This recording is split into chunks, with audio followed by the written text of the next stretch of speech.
온 목사와 성경 읽기 민수기 27장입니다. 오늘도 하나님의 귀한 말씀을 함께 읽으면서 주의 귀한 은혜를 나누기를 원합니다. 민수기 27장 같이 읽겠습니다. 민수기 27장은 슬로 부앗의 딸들, 이렇게 소제목으로 출발합니다. 한번 읽겠습니다. 요셉의 아들 문낫의 종족들에게 문낫의 현손 마길의 증손 길앗의 손자 헤벨의 아들 슬로 부앗의 딸들이 찾아왔으니 그 딸들의 이름은 말라와 노아와 호글라와 밀가와 디르사라. 그들이 회막문에서 모세와 제사장 엘르아살과 주의관들과 온 회중 앞에 서서 이르되 우리 아버지가 광야에서 죽었으나 여호와를 거슬려 모인 고라의 물에 들지 아니하고 자기 죄로 죽었고 아들이 없나이다. 어찌하여 아들이 없다고 우리 아버지의 이름이 그 종족 중에서 삭제되리까? 우리 아버지 형제 중에서 우리에게 기업을 주어서 하매 모세가 그 사연을 여호와께 아뢰니라. 여호와께서 모세에게 말씀하여 이르시되 슬로 부앗의 딸들의 말이 옳으니 넌 반드시 그들의 아버지 형제 중에서 그들에게 기업을 주어 받게 하되 그들의 아버지의 기업을 그들에게 돌릴지니라. 넌 이스라엘 자손에게 말하여 이르기를 사람이 죽고 아들이 없으면 그 기업을 그의 딸들에게 돌릴 것이요 딸도 없으면 그의 기업을 그의 형제에게 줄 것이요 형제도 없으면 그의 기업을 그의 아버지 형제에게 줄 것이요 그의 아버지 형제도 없으면 그의 기업을 가장 가까운 친족에게 주어 받게 할지니라 하고 나 여호와가 너 모세에게 명령한 대로 이스라엘 자손에게 판결의 규례가 되게 할지니라. 산성도 여러분, 민수기 27장은 이 슬로 부앗의 딸들이 지금 모세에게 나와서 우리 아버지가 죽었습니다. 근데 우리 아버지에게는 아들이 없어요. 우린 5딸이 있는데 어찌 아들이 없다고 아버지의 기업을 딸들에게 주지 않냐고 이걸 없이 하겠습니까? 이 말을 가지고 지금 나오는 거예요. 근데 참 슬로 부앗의 딸들이 이 말을 할 때 아주 중요한 하나를 이야기합니다. 뭐라고 이야기합니까? 이렇게 얘기합니다. 3절에 보니까 우리 아버지가 광야에서 죽었으나 여호와를 거슬려 모인 고라의 물에 들지 아니하고 자기 죄로 죽었고 아들이 없습니다. 이 말은 뭡니까? 모세와 엘르아살 제사장과 온 회중 앞에서 우리 아버지가 하나님께 반역한 적이 없습니다. 하나님을 배반한 적이 없습니다. 그냥 살다가 자기 죄로 죽은 것입니다. 그렇죠? 죄사실 사망이니까. 여러분 이게 왜 중요할까? 그러니까 슬로 부앗의 딸들이 지금 하나님 앞에 나가서 말하고 싶은 게 뭘까요? 우리 아버지가 하나님을 거역한 적도 없고 반역한 적도 배신한 적이 없습니다. 단지 우리 아버지가 아들이 없다는 이유로 딸은 5이 있는데 아버지가 죽었는데 그 기업이 딸들에게 물려주지 아니하고 없어지면 이게 말이 되겠습니까? 근데 여러분 참 이 경우를 한번 보세요. 우리가 지금 그렇잖아요. 우리 바로 현대 전에, 근대 전에, 근현대 사회 전에 뭡니까? 우리나라가 이조시대를 했어요. 이조시대의 기본적인 개념이 뭐니까 남존 여비라는 아주 풍습이잖아요. 남자는 높이하고 여자를 좀 이렇게 깔보는 거. 근데 사실 이것은 2020년 지금에도 자꾸만 성평등 하는 이유가 뭘까요? 은근히 이 모든 사회 남자 중심의 사회가 되면서 자꾸만 무엇이 남성 우월주의 이런 것들이 굉장히 사실 많이 팽배져 있거든요. 근데 이 당시에 이 슬로 부앗의 딸들이 모세에게 말했을 때 그때 사건은 어떻습니까? 지금부터 무려 3,500년 전이에요. 그러니까 출애굽이 BC 15세기니까 그렇죠? 뭐 광야 한번 40년 돌아도 뭐 그 어쩌고해도 그러니까 지금 3,500년 전에 그들의 문화와 그들의 풍습과 그들이 어땠을까요? 지금도 어려운 것이 남자 여자 성평등 이 문제가 사실 굉장히 아직도 사회적인 어떤 이슈가 되고 있는데 무려 3,500년 전에 이게 얼마큼 그러니까 모세는 이럴 수 있습니다. 야 우리가 여태까지 우리 문화 아니야, 전통 아니야, 우리 관습 아니야 이렇게 말하면 할 말이 없죠. 근데 모세는 정말 위대한 지도자라는 것이 어떻게 되는가. 그 말을 듣고 슬로 부하스의 딸을 듣고 그 말이 타당함을 느껴요. 하나님께 반역한 적도 없고 하나님께 거역한 적도 없다. 배반한 적도 없다. 근데 딸들만 다소 있다는 것으로 인하여서 이 상속을 기업을 상속받지 못하면 딸들로 인해서 이제 가정이 끝나면 어떻게 될 것인가. 그래서 그걸 가지고 여호와께 아뢰입니다. 그래서 우리가 참 말씀을 보면 뭐라고 말합니까? 그렇죠. 5절에 모세가 그 사연을 여호와께 아뢰니라. 아주 중요한. 여러분 진짜 위대한 믿음이 뭘까요? 함부로 자단하는 게 아니에요. 자기 스스로 단정 짓고 자기 스스로 결론을 맺고 자기 스스로 선택하는 것이 아니라 때로는 혹시 만에 하나도 모르는 하나님의 다른 뜻이 있을까 봐 하나님께 여쭈는 것, 하나님께 물어보는 것, 이게 사실은 위대한 믿음의 신앙입니다. 그러니까 우리의 믿음의 사람이 인생의 모든 삶 속에 예수 그리스도 나의 주권자임을 인정하고 그분에게 주되심을 고백하면서 내가 혹시라도 모르는 어떤 다른 내 뜻과 아버지 뜻이 다를 수 있는 어떤 것들의 부분을 내가 자단해서 내 스스로 결정하지 아니하고 하나님께 물어보는 신앙, 아주 중요합니다. 우리가 한번 요 장면들을 한번 우리가 그림으로 한번 좀 보기를 원합니다. 자, 복잡하게 슬로우 부하스의 딸 그러고 막 나오잖아. 근데 사실은 요셉 가문의 문나세와 에브라임의 큰 두 지파가 있지 않습니까? 두 아들 아닙니까? 요셉이 난 문나세와 에브라임, 그리고 문나세 아들 마길, 길르앗, 헤스, 슬로브앗이에요.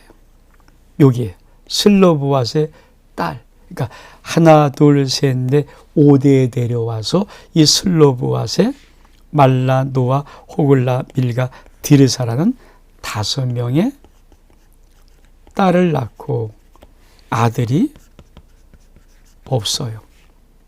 자, 그러니까 한 지파가 그만 내려왔던 한 지파 속의 한 가문이 없어져 버리는 거예요. 기업이 없어짐으로. 그러니까 이 슬로브앗의 딸들이 아주 지혜롭게 이거 어떻게 하면 좋습니까? 이렇게 물어본 그림 한번 볼까요? 이 그림이에요. 슬로브앗의 딸 1명, 2명, 3명, 4명, 5명이 모세 앞에 나와서 세상 엘르아살 앞에 와서 온회중 앞에서 우리 아버지가 하나님께 반역한 적도 배신한 적도 거역한 적도 없고 스스로 죄를 자기 죄 담당해서 그냥 과경해서 그러니까 자기 인생을 살다가 죽었다는 얘기거든요. 근데 딸은 5명인데 아들이 없다는 것으로 우리에게 기업을 주지 않으면 우리 아버지의 죽음으로 이 가문이 끝이 나는 것입니까? 그렇게 말하는 거예요. 하나님이 뭐라고 말씀하실까요? 하나님께서 이렇게 말씀하세요. 여호와께서 모세에게 말씀하여 이르시되 슬로 부앗의 딸들의 말이 옳으니 너는 반드시 그들의 아버지 형제 중에서 그들에게 기업을 주어 받게 하고 그들의 아버지의 기업을 그들에게 돌릴지니라. 모세가 잘 물어봤죠. 하나님, 이런 경우에는 어떻게 할까요? 그러니까 하나님께서 얼마나 슬로브앗의 딸의 말이 옳다. 다시 말하면 그 당시 어떤 관습적인 것이나 그 당시 어떤 문화나 그 당시 어떤 습관이나 어떤 전통이나 이런 것보다 우선이 뭡니까? 하나님의 뜻이요. 하나님 말씀이에요. 이게 신앙. 그러니까 우리가 인생을 살아가면서 그렇죠. 첫 번째 스스로 내 멋대로 결정, 즉 자단하면 안 됩니다. 정말 긴가민가 아니 잘 모르겠던 얼른 물어보는 거죠. 그리고 전통이 어떻다고, 우리 관습이 어떻다고, 우리가 이런 문화를 살았다고, 우리는 이런 민족이라고 그렇게 해서도 안 됩니다. 정말 하나님이 뭐라고 말씀하시는가, 시대를 초월하고 전통 문화를 초월하고 하나님의 뜻이 무엇인가를 분별하는 것, 그거 굉장히 중요합니다. 그것을 하나님은 슬로 부앗의 딸들의 모세 앞에 하소연을 통해서 그 문제를 말씀하시는 것입니다. 자, 우리 두 번째 단락 한번 볼까요? 두 번째 단락. 모세 후계자 여호수아 12절에 보니까 여호와께서 모세에게 이르시되 너는 아바림산에, 아바림산입니다. 아바림산입니다. 올라가서 내가 이스라엘 자손에게 준 땅을 바라보라. 바라본 후에 네 형 아론에 돌아간 것 같이 너도 조상에게로 돌아가리라. 이는 신광에서, 내가 왜 이렇게 죽을 수밖에 없냐, 이는 신광에서 회중이 분쟁할 때 너희가 내 명령을 거역하고 그 물가에서 내 거룩함을 그의 목전에 나타내지 아니하였습니다. 이 물은 신광야 가데스의 무리바의 물이니라. 모세가 여호와께 여짜와 아뢰되 여호와 모든 육체 생명의 하나님이시오, 원하건대 한 사람을 이 회중 위에 세워서 그로 그들 앞에 출입하며 그들을 인도하여 출입하게 하사 여호와의 회중이 목자 없는 양같이 되지 않게 하소서. 여호와께서 모세에게 이르시되 눈의 아들 여호수아는 그 안에 영이 머무는 자니 넌 데려다 그에게 안수하고 그를 제장 엘르아살과 온 회중 앞에 세우고 그들의 목전에서 그에게 위탁하여 내 종기를 그에게 돌려 이스라엘 자손의 온 회중을 그에게 복종하게 하라. 그는 제장 엘르아살 앞에 설 것이요 엘르아살은 그를 위하여 우림의 판결로서 여호와께 물을 것이며 그와 온 이스라엘 자손의 온 회중은 엘르아살의 말을 따라 나가며 들을 것이니라. 모세가 여호와께 명령하신 대로 하여 여호수아를 데려다가 자기 엘르아살과 온 회중 앞에 세우고 그에게 안수하여 위탁하되 여호와께서 모세에게 명령하신 대로 하였더라. 이 민수기 27장의 두 번째 단락에 보면은 하나님이 이제 모세의 후계자를 여호수아로 세우는 장면이 나옵니다. 근데 어디서 합니까? 아바림산입니다. 우리가 한번 먼저 지도를 보기를 원합니다.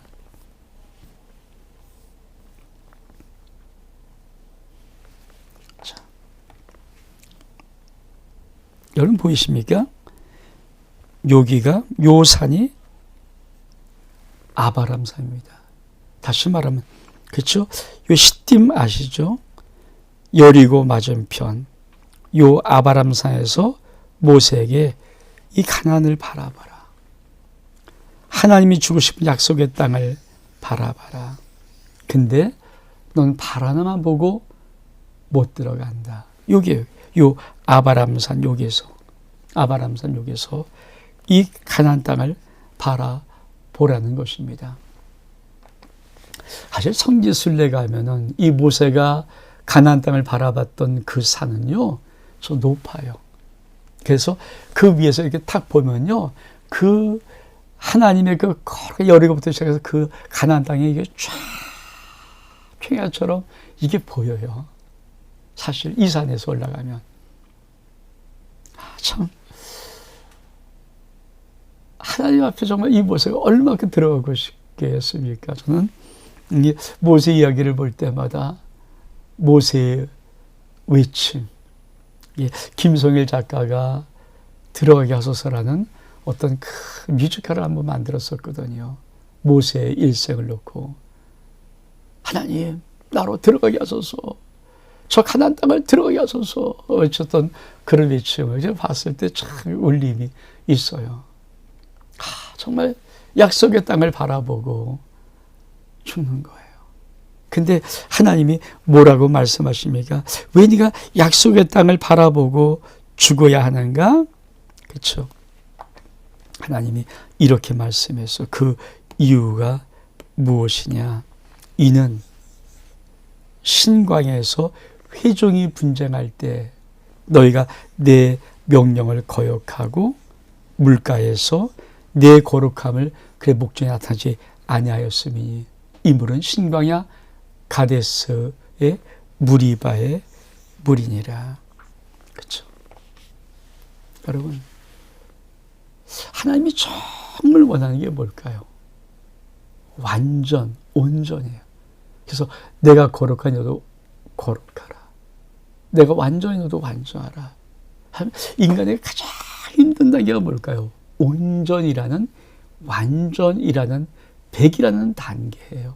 사실 정말 인간에게 쉽지 않습니다. 근데 하나님은 모세에게 그걸 요구하셨던 거예요. 그래서 모세가 그렇지 못함으로 말미암아서 하나님이 가데스 무리바 사건으로 인해서 너 못 들어간다. 모세는 얼마큼 안타까웠을까요? 근데 그럼에도 불구하고 모세가 참 위대한 점이 있습니다. 그래서 모세는 참 위대한 지도자 같아요. 뭐라고 말합니까? 이렇게 말을 해요. 모세가 여호와께 여짜와 이르되 여호와 모든 유체 생명의 하나님이시오. 원하건대 한 사람을 이 회중 위에 세워서 그들로 출입하며 그들을 인도하여 출입하게 하사 여호와의 백성 회중이 목점 양같이 되지 않게 하소서. 여러분, 참. 그러니까 모세의 중심 속에는 그래도 불구하고 실수하고 하나님 앞에 거룩한 나타나지 못했던 그 책망받을 일이 있지만, 그러니까 모세의 일평생의 중심 속에 뭐가 있습니까? 하나님의 나라예요. 하나님 백성이에요. 우리 같으면 하나님 억울하고 분합니다. 이렇게 할 것 같은데 모세가 그 말을 받아들여요. 왜? 자기가 잘못한 것이니까. 하며 거룩을 나타내지 못하고 영광을 나타내지 못했으니까 얼마큼 큰 무서운 하나님의 죄인지. 그러나 그 모세는 하나님 앞에 이렇게 말합니다. 하나님 백성은 목자 없는 양같이 그렇게 있으면 안 됩니다. 한 사람을 세워주소서. 한 사람을 세워서 그에 출입하면서 당신의 백성들을 돌보소서. 여러분, 이 모세가 원하는 원함이 뭘까요? 여러분, 목자 없는 양 같은 신앙생활하면 안 됩니다. 여러분, 하나님의 종은, 여러분이 참 목자는, 선한 목자는 예수 그리스도밖에 없어요. 근데 그럼에도 불구하고 하나님은 당신을 대리할 수 있는 사람들을 주의 종으로 선별합니다. 그들이 잘날 수 있고 못나 보일 수 있고 좋아 보이고 안 좋아 보일 수 있지만 그들이 무너져 버리면 목자면 양같이 유리방황해요. 우리 집 똑같이 말씀하지 않습니까? 우리 집에 많은 오는 무리를 바라보면서 참 안타까운 게 뭡니까? 너는 하나님의 일꾼들을 좀 하나님 요청해서 좀 일꾼 좀 보내줘서. 왜? 그 일꾼들이 없으면 이들은 목자 없는 양같이 흩어져 버리는 겁니다. 흩어져 버리는 거예요. 여러분, 저와 여러분의 영원한 목자 예수 그리스도 우리 주님 밖에 없습니다. 그럼에도 불구하고 오늘 주의 몸된 교회 속에 주의 종을 세우는 것은 그래도 하나님의 귀한 말씀 앞에 온전히 서서 여러분들을 목자는 양같이 방황하지 아니하고 주의 선하신 길로 인도한 주의 말씀들을 나누고 은혜를 나누고 그 말씀을 전하면서 여러분을 주님의 뜻 가운데 인도할 이 목동 같은 주의 종들은 반드시 필요한 것입니다. 이것이 교회 속에 있는 거룩한 하나님의 질서입니다. 이거를 부정해버리면 사실 하나님과의 모든 질서 관계는 끝납니다. 여러분, 주의 종을 인정하지 아니하고 함부로 하고 막 하는데 어떻게 하나님과 여러분과의 질서들이 세워지겠습니까? 그렇잖아요.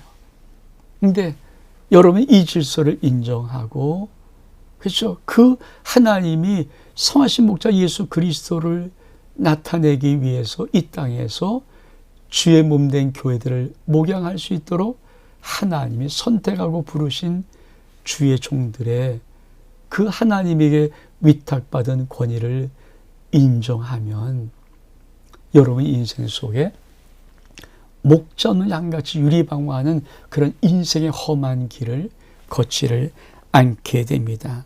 근데 어떤 자를 세웁니까? 하나님이 이렇게 말씀하십니다. 여호와께서 모세에게 이르시되 눈의 아들 여호수아는 그 안에 영이 머무는 자니 너는 그를 제왕 엘리야세가 온 회중 앞에서 그를 목자의 소에게 위탁하여 내 종기를 그에게 돌려라. 그리고 이스라엘 온 회중으로 하여금 그에게 복종하게 하라. 하나님이 선택한 모세 다음에 여호수아, 그를 하나님이 똑 집어 말하는 것이었어요. 그 안에 영이 머무는 자니. 다시 한번. 그 안에 영이 머무는 자다. 여러분, 참 정말 중요한 영적인 의미입니다. 주의 종들은 똑똑해서 되는 것도 아니고 잘나서 되는 것도 아니고 뭐 능력이 돼야 되는 것도 아니고 한 가지 조건이 있어요. 당신의 주의 백성을 목양할 수 있는 조건에 단 하나가 있다면 그 안에 영이 머무는 사람. 오늘 같은 뭡니까? 성령이 그 안에 임재하고 있는 사람, 성령이 그 안에 충만한 사람, 성령으로 인도함 받는 사람, 하나님의 영으로 이끌림을 받는 사람. 그래서 주의 종이 사꾼 목자가 안 되기를 여러분이 기도할 때는 하나님, 주의 종이 성령 충만한 능력의 종이 되어서 주의 영이 그 속에 충만히 임재하는 임재 종이 되어서 주의 목양을 감당할 수 있는 은혜를 주옵소서 하고 여러분이 중보로 기도해야 됩니다. 참, 이렇게 할 때 하나님의 놀란 영적인 권위가 위임이 되는 겁니다. 그러면서 뭐라고 말합니까? 제왕 엘르아살은, 그렇죠? 그를 위해서 우림의 판결로 여호와 앞에 물을 것이다. 참 중요한.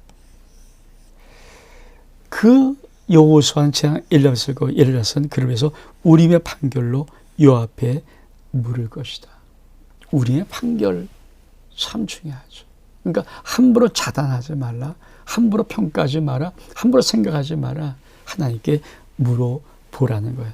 우리의 판결은 어떤 것일까? 우리 한번 이걸 좀 볼까요?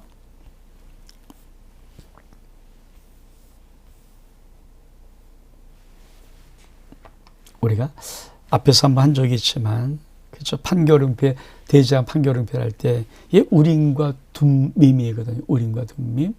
그러니까 이 우림과 둠밈이 뭡니까? 그렇죠? 우림, 둠밈, 우림. 그렇죠? 우림, 둠밈. 이것은 무엇을 의미할까요?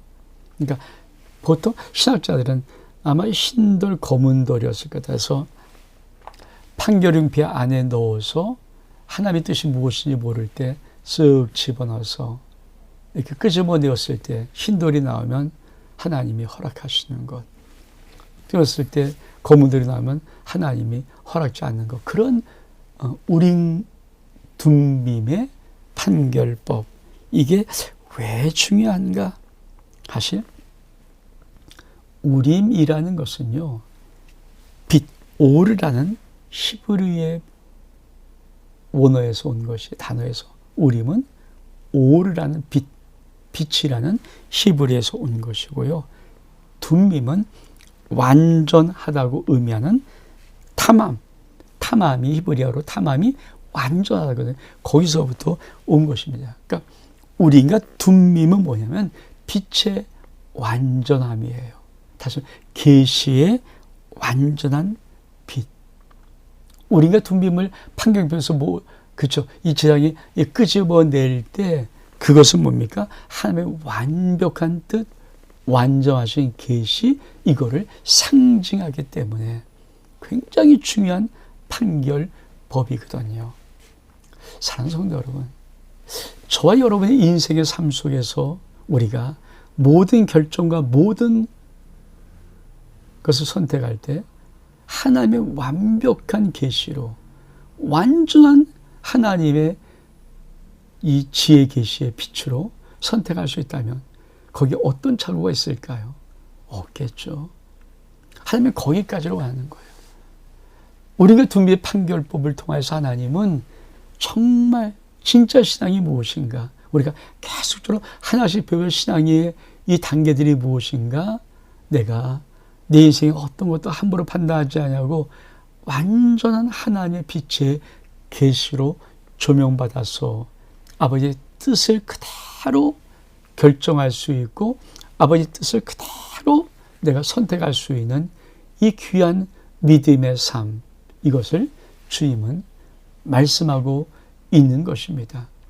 우리가 사도의 온전한 신앙은 자꾸 2단계로 올라가 보는 거예요.